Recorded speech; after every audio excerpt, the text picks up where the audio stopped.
all need a reason to wake up. For me, it just took 11,000 volts. I know you're too polite to ask, so I will tell you.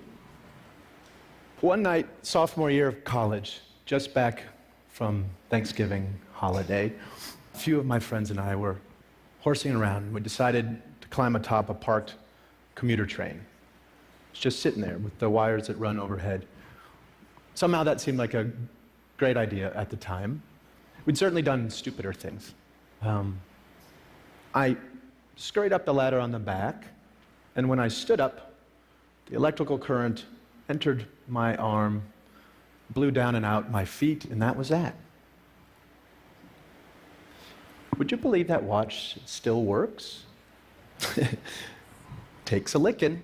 My father wears it now in solidarity.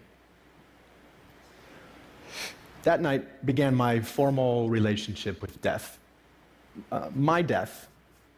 And it also began my long run as a patient. It's a good word. It means one who suffers. So I guess we're all patients.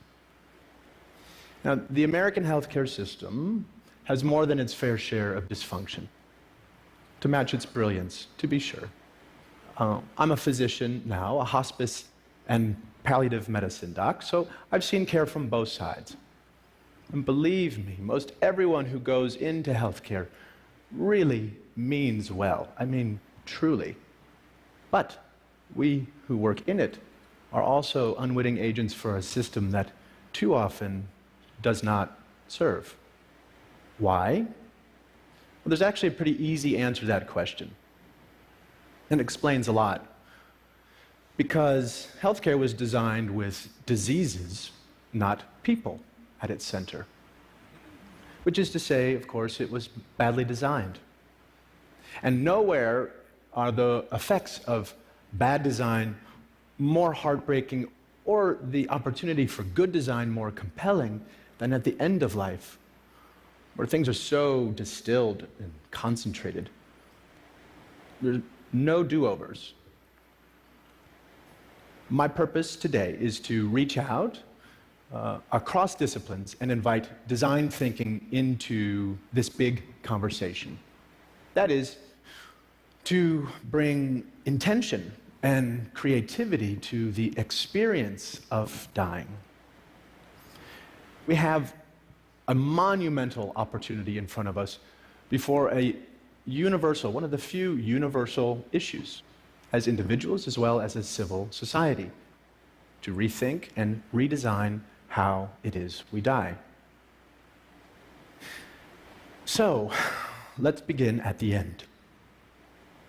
For most people, the scariest thing about death isn't being dead, it's dying, suffering. It's a key distinction. And to get underneath this, it can be very helpful to tease out suffering which is necessary, as it is, from suffering we can change. The former is a natural, essential part of life, part of the deal. And to this we are called to make space, adjust, grow. It can be really good to realize forces larger than ourselves. They bring proportionality, like a cosmic right-sizing. After my limbs were gone, that loss, for example, became fact, fixed, necessarily part of my life. And I learned I could no more reject this fact than reject myself. Took me a while, but I'd learned it eventually. Now, another great thing about necessary suffering is that it is the very thing that unites caregiver and care receiver, human beings. This, we are finally realizing, is where healing happens. Yes, compassion. Literally, as we learned yesterday, suffering together. Now, on the systems side, on the other hand, so much of the suffering is unnecessary, invented, serves no good purpose. But the good news is, since this brand of suffering is made up, well, we can change it. how we die is indeed something we can affect.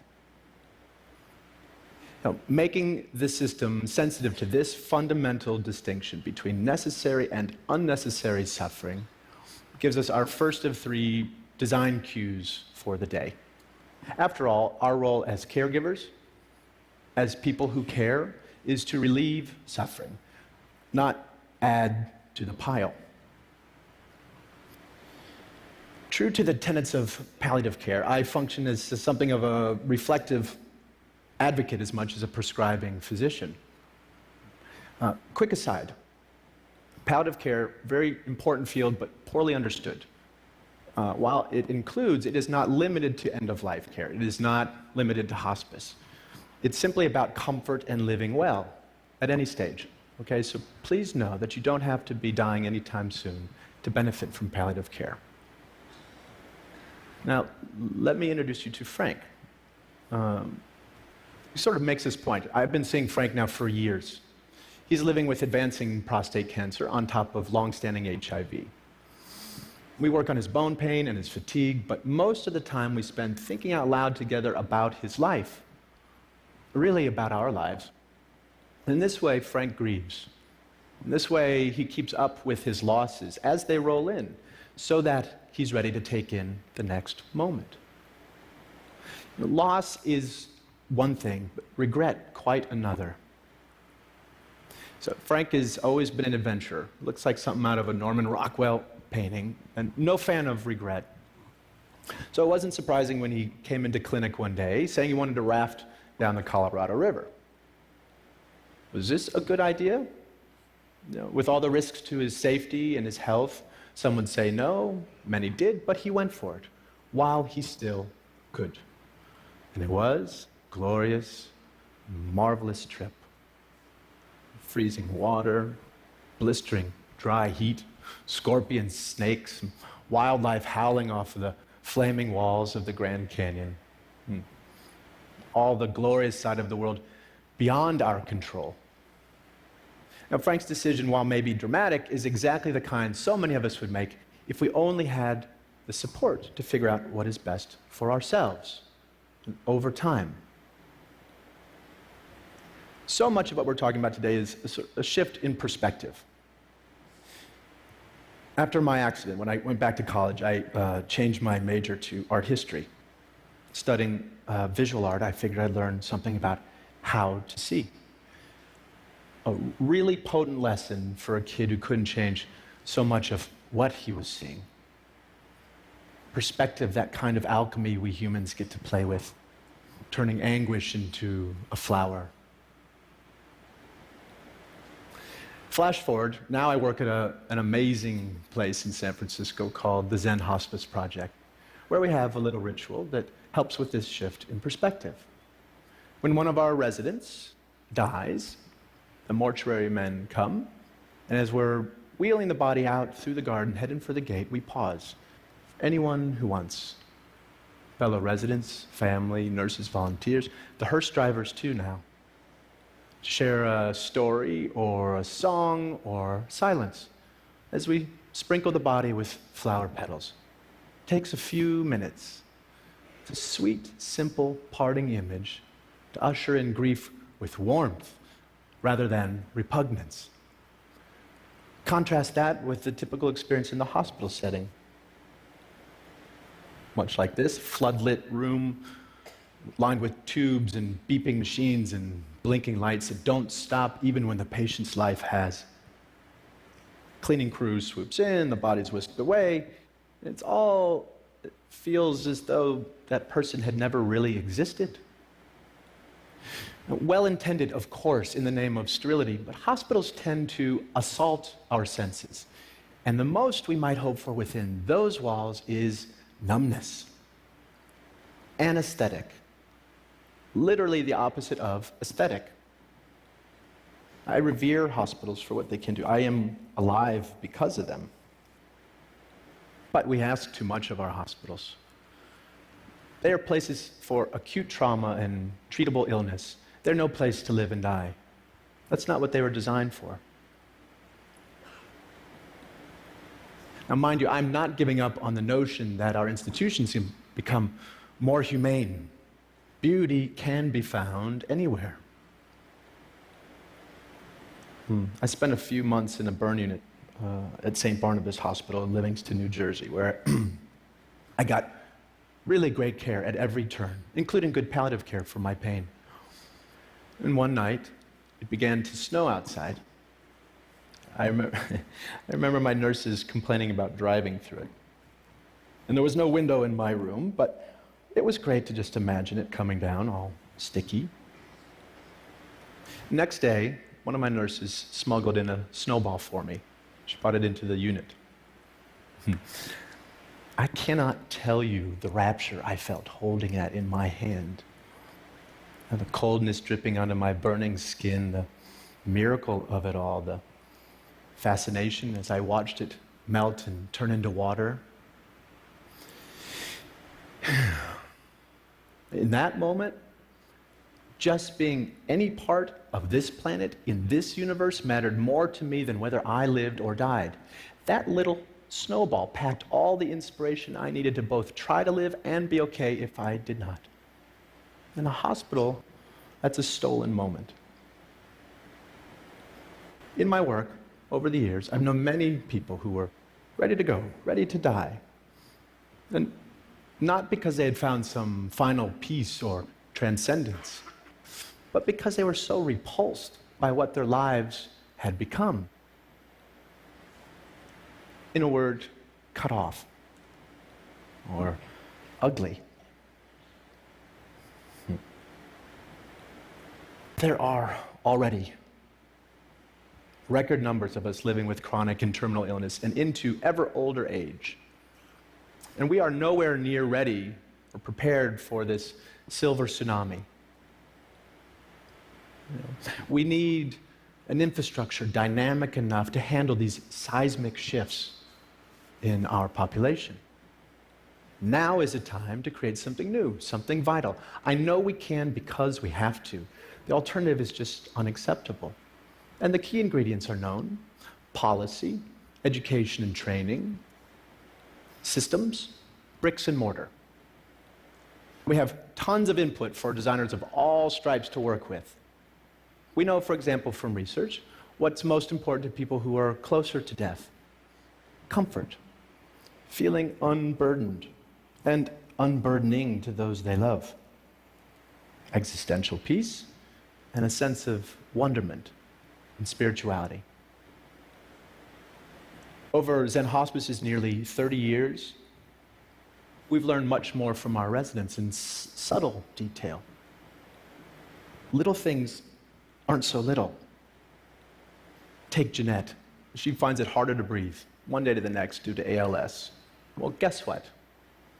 She wants to start smoking again. And French cigarettes, if you please. Not out of some self-destructive bent, but to feel her lungs filled while she has them. Priorities change. Or Kate. She just wants to know her dog Austin is lying at the foot of her bed, his cold muzzle against her dry skin. Instead of more chemotherapy coursing through her veins, she's done that.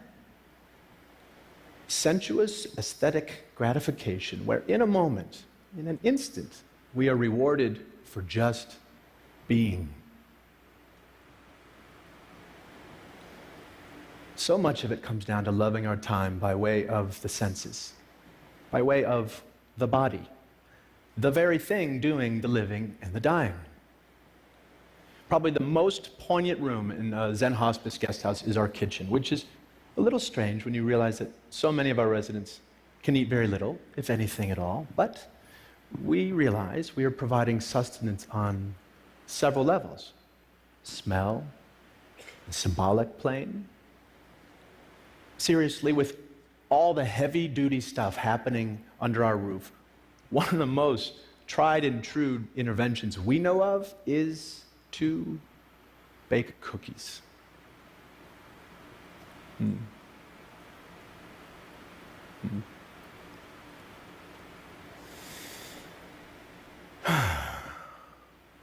As long as we have our senses, even just one, we have at least the possibility of accessing what makes us feel human, connected.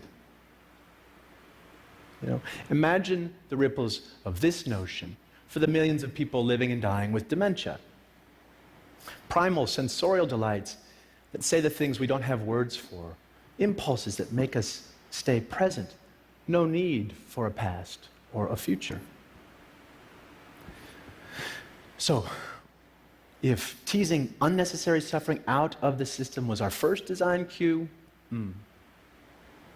then tending to dignity by way of the senses, by way of the body, the aesthetic realm is design cue number 2.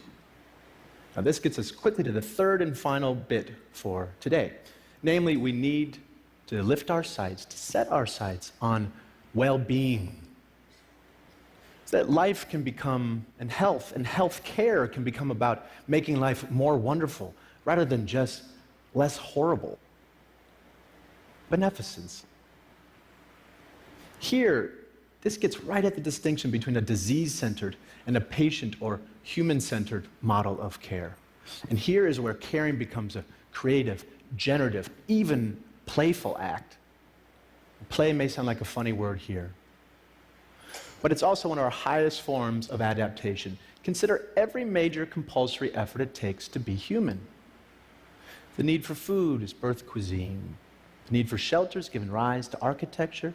The need for cover, fashion. And for being subjected to the clock, well, we invented music. So, since dying is a necessary part of life, what might we create with this fact?